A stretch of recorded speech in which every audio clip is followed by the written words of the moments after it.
Okay, class, good afternoon. For my final project, I decided to take the role of a political consultant and go with the Iran nuclear deal with the Obama administration.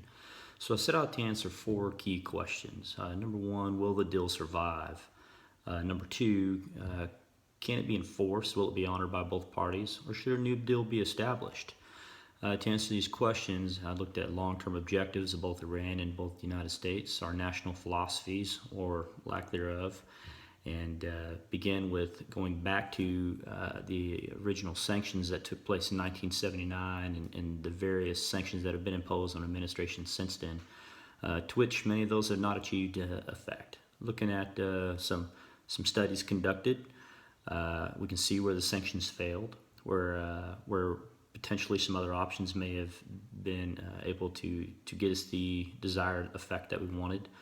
And at the end, the various executive orders never really got us what we set out to achieve, which in the beginning was the containment of communism, and ultimately progressed 38 years later into the prevention of Iran becoming a nuclear power. So I think the Obama deal is actually a good way to go. I think there is some success there. It's a very divided Congress to get this deal approved. So what does that do to the minds of the Iranians when they know that we're divided on this deal? And then they see what Trump advertised during his campaign.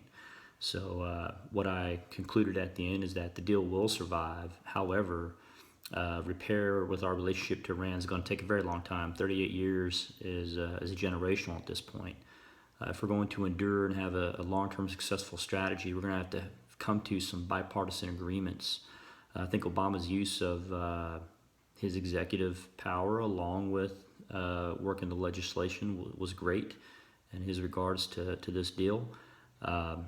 Trump has decided to continue to support it, so that shows that there was some validity in what they put together. At the end of the day, I believe Iran and the United States achieved BATNA with this negotiation, and the deal will survive, but I am advising as a consultant that we work as bipartisan as much as we can for a long-term strategy for both us, Iran, and the next ridgeline beyond nuclear capabilities. I hope you enjoy the paper. Looking forward to your feedback from Dr. Neff Sharif, and then any fellow classmates, any feedback you have, I'd appreciate it. Thank you.